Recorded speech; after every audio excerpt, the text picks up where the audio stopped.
Ao fundo, meu amigo, professor Eustáquio Presley.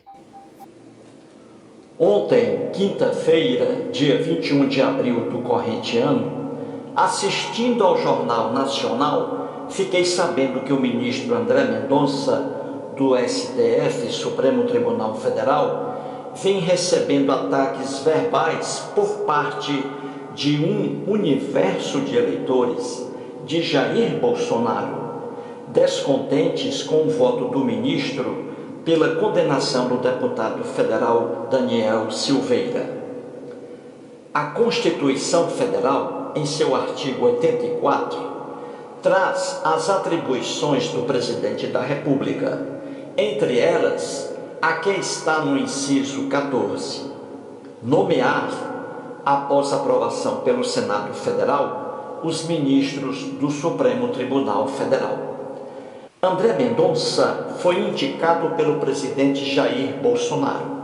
Depois, foi sabatinado, ouvido pelos senadores que aprovaram sua indicação. No final, foi nomeado. Pronto. Cumpriu-se o texto constitucional acima. André Mendonça, desde a posse, é membro do Supremo Tribunal Federal, desligado de qualquer laço político, devendo decidir de acordo com a Constituição Federal e com sua consciência. E assim ele agiu no julgamento do deputado federal citado acima.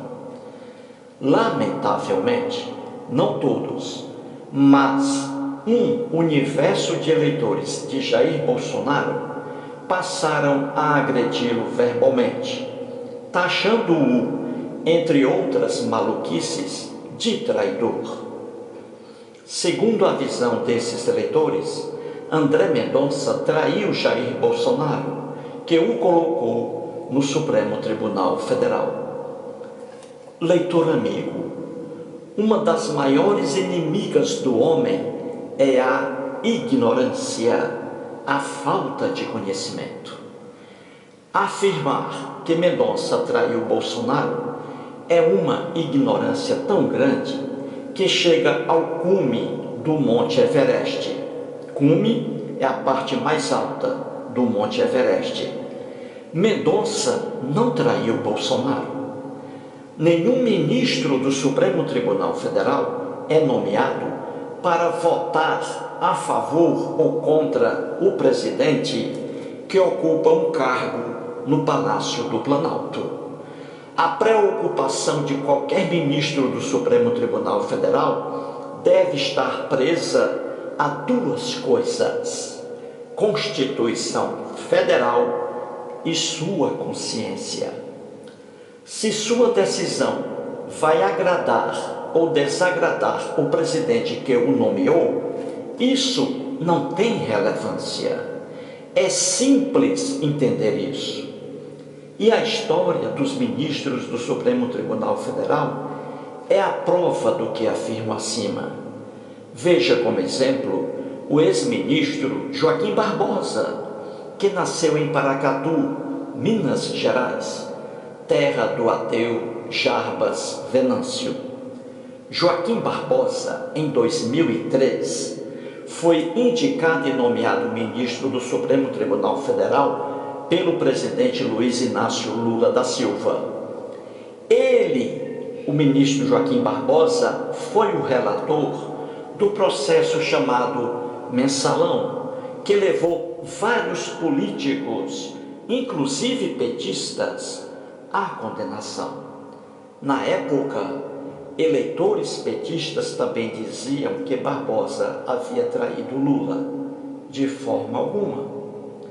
E na famosa Operação Lava Jato, ministros do Supremo Tribunal Federal, nomeados ainda por Lula e Dilma Rousseff, condenaram inúmeros políticos petistas, mostrando que atuam livremente, devendo obediência à Constituição Federal e à sua consciência.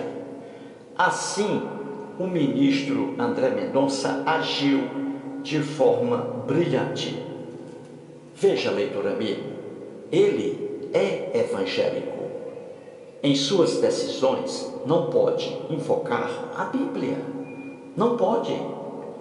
Seus olhos devem se voltar para a Constituição Federal. A distância entre a Bíblia e a Constituição Federal é astronômica. Nossa Constituição vigente proíbe a escravidão, proíbe a inferioridade da mulher, proíbe a intolerância religiosa, racial e sexual, proíbe a punição além do culpado, coisas horríveis que eram aprovadas na época do texto bíblico e estão na Bíblia. Dessa forma, o ministro deve se ater à Bíblia em sua casa, em sua igreja. No Supremo Tribunal Federal, a Constituição Federal. E terminando, não sou eleitor de Lula, nem de Jair Bolsonaro, nem de Ciro Gomes.